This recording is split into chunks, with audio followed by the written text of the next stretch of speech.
June 10, 1944, 02:17 a.m., Montluçon, central France.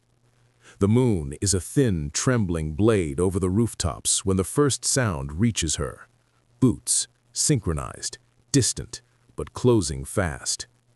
The safe house's stone walls sweat with humidity. Dust hangs in the air like suspended ash. And in the cramped attic, illuminated only by the dim glow of her wireless set, SOE courier and radio operator Nancy Wake freezes mid-transmission. Her headphones hum with static. Her fingers hover over the Morse key. She knows that rhythm, those boots, better than any code. Gestapo patrol. Too close. Much too close. A single breath. That's all she allows herself. The transmitter crackles as her last message to London sits unfinished. One more dot, one more dash. It would complete the coordinates for tonight's parachute resupply. But transmitting now risks everything. Every Maquis cell linked to her frequency. Every saboteur depending on the radio net. Downstairs, a floorboard groans.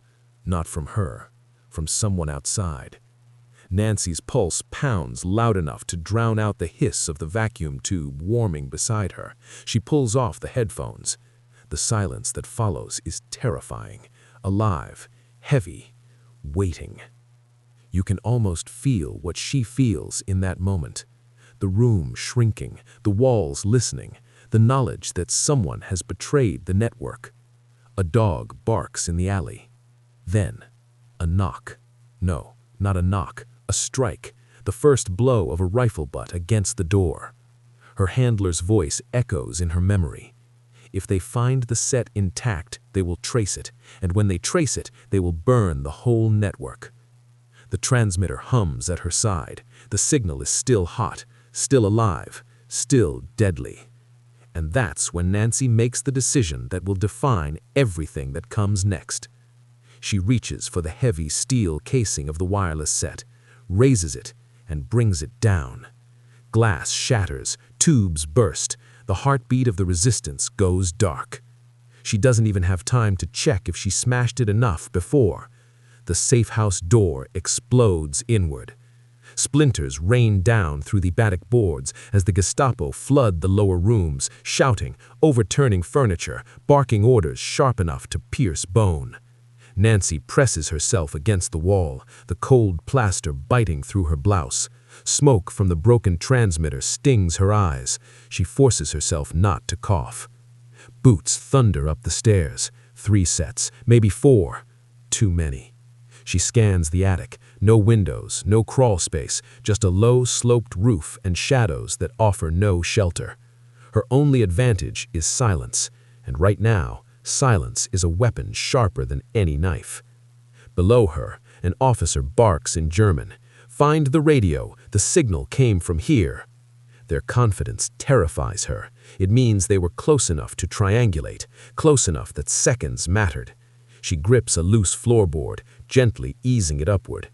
Beneath it, nothing but a narrow gap between beams, barely wide enough for her body, the kind of space no adult should fit through. She hears the first boot crest the top stair.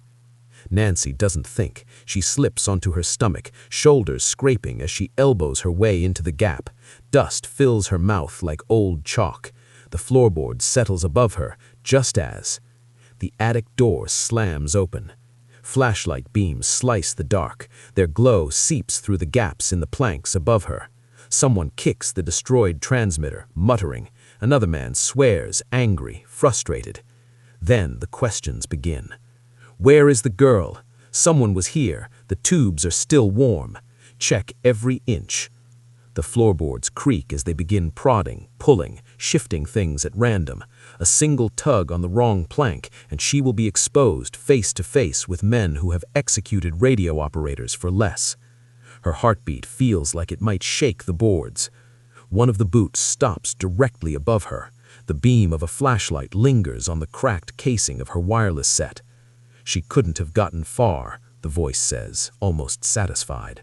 We'll bring in the dogs. Dogs. Realization punches the air from her lungs. If they bring trackers, her hiding place will collapse in minutes. She needs distance fast. Then, suddenly, downstairs, a gunshot. Then, another. A burst of chaotic shouting. The Gestapo bolt back down the stairs, weapons drawn. Something has gone wrong for them, or very, very right for her. Nancy pushes her fingers against the floorboards, preparing to move before the chance disappears. Whatever is happening below, this is her only opening, and she's about to take it. The shouting downstairs dissolves into a violent scramble. Boots scraping, furniture crashing, a door slamming so hard the walls tremble. Nancy worms her way out from under the floorboard, her clothes coated in dust and sweat. She doesn't know who fired those shots, a Maquis scout, a neighbor, a drunk with terrible timing. It doesn't matter. Distraction is salvation. She crosses the attic in 3 silent steps and presses her ear to the cracked window pane. Outside, the narrow street glows with the flicker of torches and the sweeping beams of German flashlights. Shadows move like restless ghosts, but to the left, farther down the alley, there's a pocket of darkness untouched by the search, an escape route. She grips the rusted latch, forcing it upward without making a sound. The window opens outward with a soft groan, not loud, but loud enough that she freezes and listens. No reaction. Good. Nancy swings her legs through and lowers herself onto the slanted roof tiles. The terracotta is cold and slick with dew. One slip and she'll hit the cobblestones 3 stories below. She crouches low, fingers splayed for balance. You can practically feel the wind skimming past her face, carrying the distant metallic scent of machine oil from German trucks. From inside the building, a voice booms in frustration. "Find her! The officer outside said he saw movement on the roof." They're guessing, but it's a good guess. She scurries across the roofline, boots whispering over tile, until she reaches the edge. The alley yawns beneath her, too far to jump cleanly, too far to survive if she misses. Her eyes track upward. A drain pipe, rusted, weathered, clinging to the wall like a skeletal spine. It's her only choice. Nancy grabs it, the metal biting into her palms. It trembles under her weight, just enough to warn her it may not hold. She begins her descent, inch by inch, keeping her body tight against the wall. Halfway down, the pipe gives a metallic groan that punches fear straight through her chest. She tightens her grip, keeps moving. A moment later, a window above slams open. A flashlight beam slices across the wall, then another. German voices overlap, urgent. One light moves closer. Closer. Too close.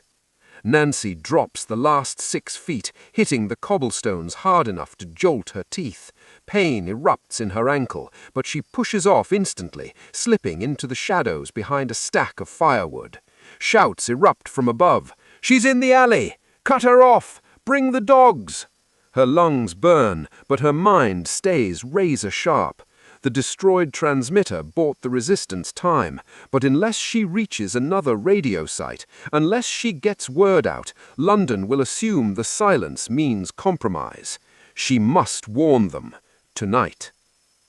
Nancy sprints toward the tree line beyond the village, each step pulling her deeper into the darkness. But the Germans are already following, and the dogs have picked up her scent. The forest swallows her like a closing fist, branches clawing at her sleeves, mud sucking at her boots, breath slicing cold through her lungs. Behind her, the dogs erupt into full-throated howls, the kind that curl inside your ribcage and anchor themselves in fear. The Germans have spread out, forming a tightening crescent. Nancy forces her pace, ignoring the stab of pain in her ankle. The moonlight can't reach through the canopy. She's running blind, guided only by instinct and the faint memory of resistance paths she learned weeks earlier. You can almost feel the darkness brushing past her face, whispering warnings. She pushes deeper until the forest opens into a small clearing, the very one she hoped to avoid.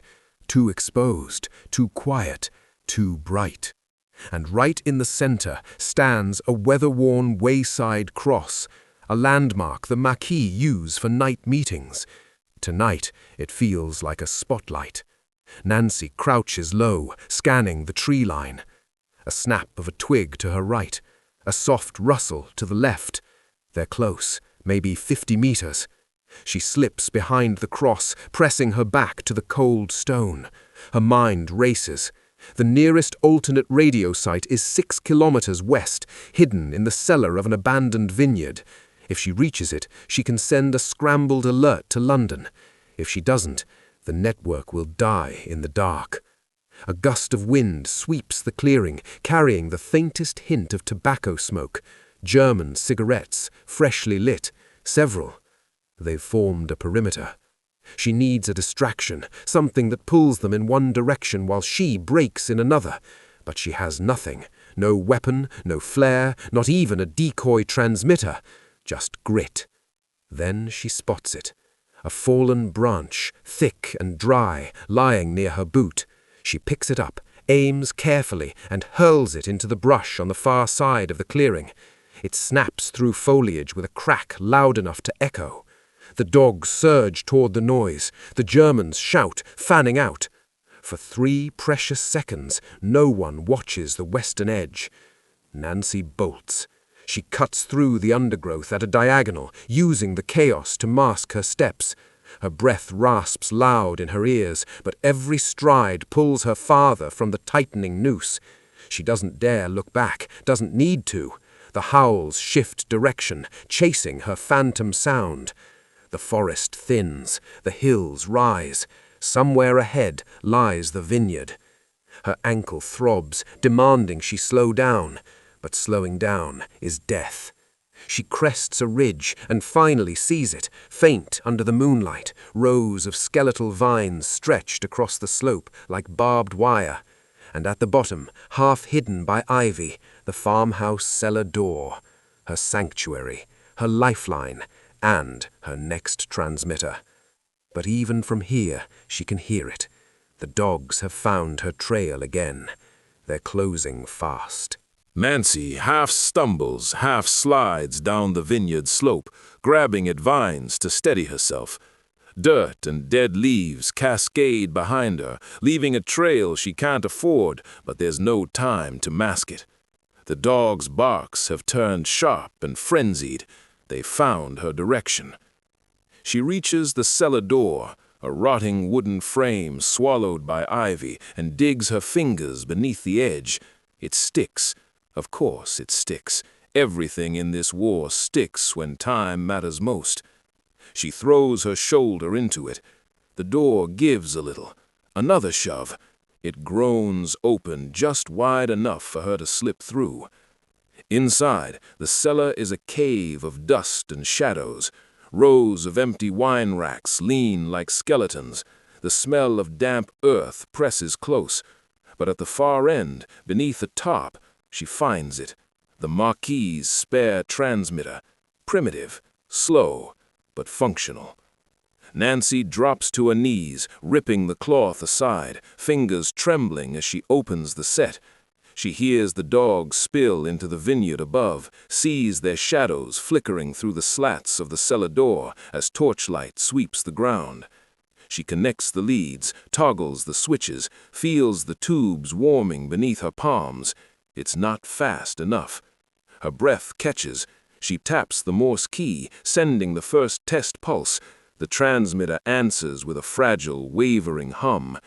It will work, but she has seconds, maybe less, before the Germans find the cellar entrance. She begins tapping. Not a routine dispatch, not coordinates, but a single urgent phrase in the SOE's highest priority cipher. Network compromised. Do not respond. Move sites immediately. Dot dash, her fingers fly faster than her fear. Outside, boots hit the vineyard steps. A dog snarls at the cellar door. She continues tapping, another line and another, compressing pages of potential disaster into the shortest possible burst of meaning. Finally, the last message. Transmitter destroyed, safe house lost, I am moving. She slams the switch to cut power, the tubes fade to black. Silence fills the cellar, thick as wool. Then a violent crash as someone slams against the door. Nancy grabs the transmitter, hurling it beneath the collapsed wine rack. She dives behind the far barrels just as the wooden frame splinters inward. German boots spill down the steps, dogs snarling and snarling.